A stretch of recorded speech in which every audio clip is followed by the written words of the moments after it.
I'm Em, And I'm Lex. and we're thrilled to welcome you to the Ready, Set, Coach podcast. Now, we're not just your hosts. We're also mamas, entrepreneurs, coaches, friends, and co-founders of the Ready, Set, Coach community.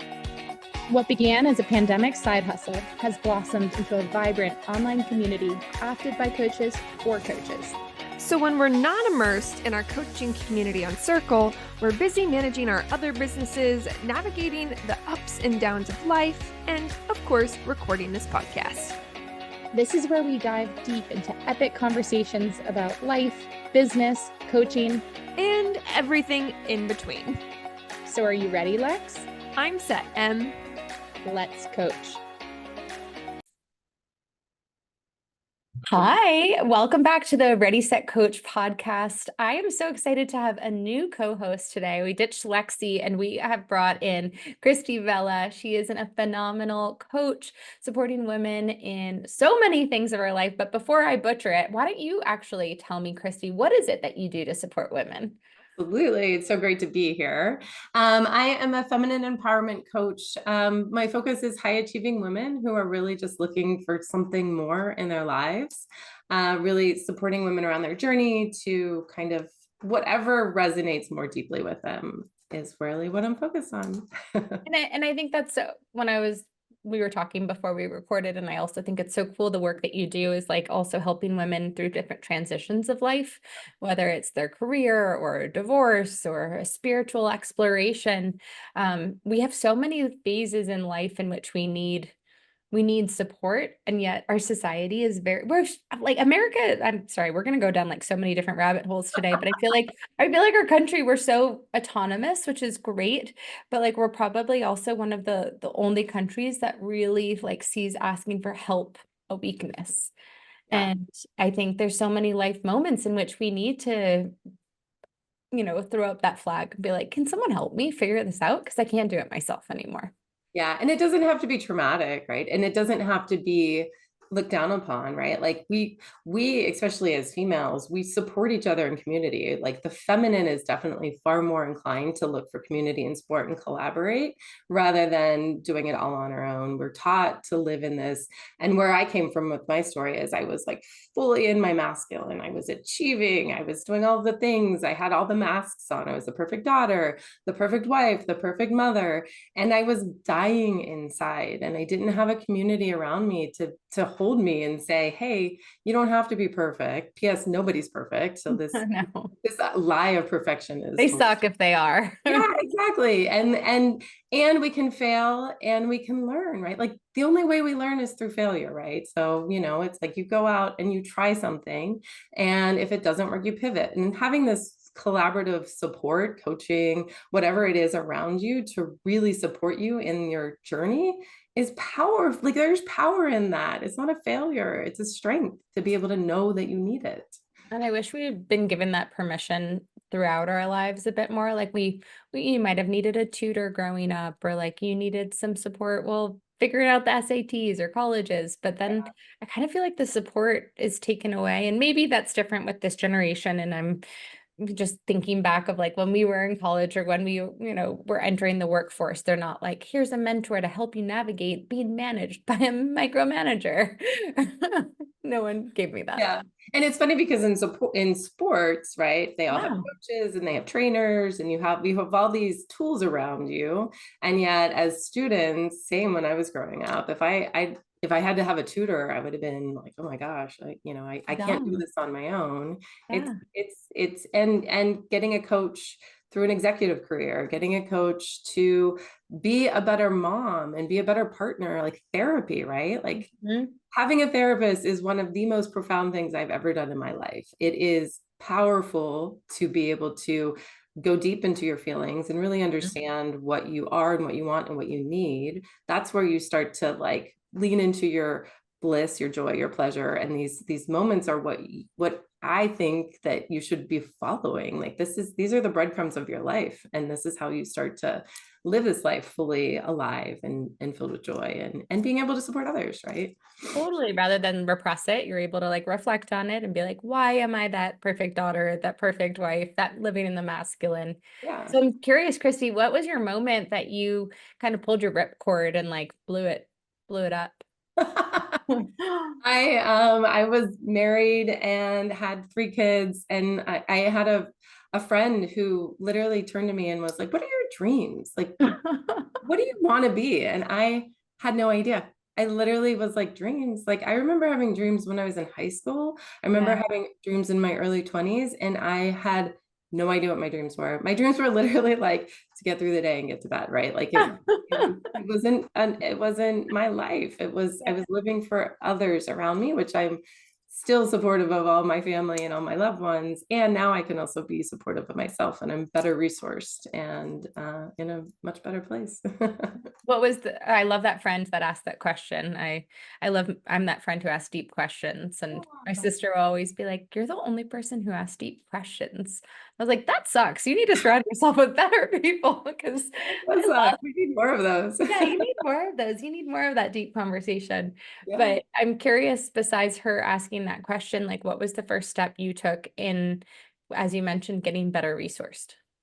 Yeah, I found a therapist. I realized that I was unhappy and that I wasn't feeling fulfilled. I was in a really kind of depressed state. So I found a therapist. I called a friend and I was like, I need someone to help me. I've always been a reader. I love researching, I love writing, I love journaling. So that was always there. But like it was really those actual conversations with a therapist that held me a little bit more accountable and a little bit more kind of in my truth and help me decide how to navigate the next 10 years of my life.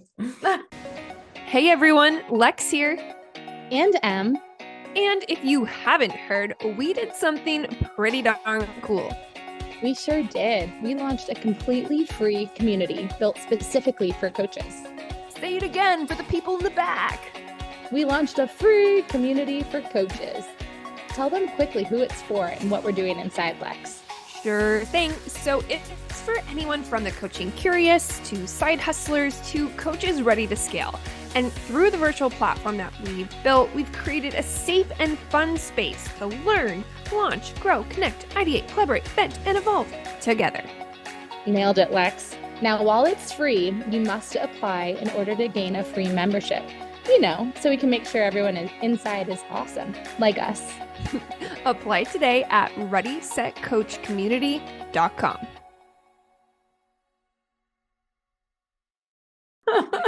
We're like, I'm still with this therapist today. She can't break up with me or I will kill her. This is kind of a tangent, but on the same vein, I watched this movie this weekend called Babes. Have you seen this one yet? Uh-huh. It's super cute. It was with I forget what the one girl is. One girl was from Broad City and it was another good comedian, and they basically are best friends. And one of them had just had her second child, and she expresses to her husband in this moment of like desperation. She's like, I'm just sick of it, but I don't know what it is. And when I go to work, I don't want to be there. I want to be home with the kids. But when I'm home with the kids, all I want to do is not be with the kids. And then the husband, and she's like, and you're the perfect husband. And he goes, I just go to work because I feel like I have to. But I know the only relief I will feel was when I die. But then when I die, I know I'll feel better because then the kids will be okay because I went to work. And it's like, you know, that moment of despair that we all go to in our lives of like, but you can't name it. You don't know what that feeling is. Yeah. So when you were just mentioning like that depression or that movement or you're serving others, it's like, you know, you're doing something wrong, but you can't really point your finger to what that it is. Yeah. And it's frustrating because you are being the perfect everything, right? Like you're living your life for others, you're sacrificing. As women, we tend to do this, especially moms, right? But all of us, we sacrifice. We're the last ones on the list. We have this like self-care thing I heard about. Maybe I'll take a bath once a month, maybe, right? Yeah. But Sounds so good. Yeah. all your cells and everything, Yeah. but it's not a priority. And so you just live this life for others, and that's everything we're taught. That's supposed to be what it is. That's supposed to be enough. And for a lot of us, it's not, right? Like you feel empty. You feel like you've taken care of everybody else, and like who's showing up for you? And if you're not prioritizing your needs and your passion, your pleasure, your joy, your bliss, nobody else will, because it's not important to you, must not be important to anybody, right? So it's this kind of cyclical spiral that we go through, which I think like having that moment of I need more is the perfect point to engage any resource that you can, right? Like find your people that speak to you, that make sense, and reach out and ask for help, because that's where you're showing the universe that you're prioritizing you, and everything's going to start to shift from that point. It's just like what Belle says, you know, she wants more than this provincial life. Like there has to be more out there. I was like, wait, who's Belle? Oh, Belle. And Yeah. she's a reader, right? So she knows there's more out there. She knows. And she doesn't even balk when she sees singing furniture. She's like, I get it. I knew this Or a existed. beast. She's Yeah. like, this is normal. This is Like, all whatevs. Like, you have a library. That's cool. I'll take it. love it. I'm gonna hang out with you. Even if you growl at me, I'm still No, Just sit, boy, roll over. Let me rub your belly. I started treating my child like a dog, which is probably problematic. I love it. I've made him sit for candy. No, I'm like, sit, roll over, shake. Like, I don't know. It's just if I'm gonna give him something, he needs to perform for it, and that's just Do something. I can't wait for his therapy sessions one day. Like you already think about the trauma you're gonna give your children. You're like the Put fears. 20 in the therapy jar. I'm like, money in the therapy jar. No worries. Yeah, you don't need a savings account for education. You need a therapy education account. Hey, we're all gonna need it. We're all gonna need it. Absolutely. This world's weird, man. Right? Well, speaking of weird, I feel like I love that your friend, again, back to her saying like, what are your dreams? And Yeah. on that same vein, it's like, what is your joy, or what is your pleasure? Like, what do you, sometimes I feel like I struggle with this myself, even like writing down, like, what are my desires? And like, okay, I want to fly first class every time I go somewhere, but then that feels selfish. Or, when you start writing the things down, you're like, oh, but I should be happy because I have enough right now. I got a house, I got food, I got a bed.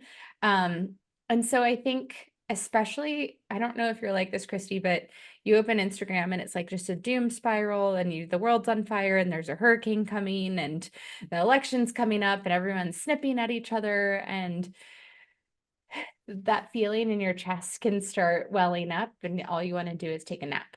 Yeah, totally. So as coaches, how do we stay in our joy, also supporting others and giving to others and serving others while the world is a dumpster fire? Yeah. So I have, and I talk about in my workshops, I have my like pleasure ritual that I do every day.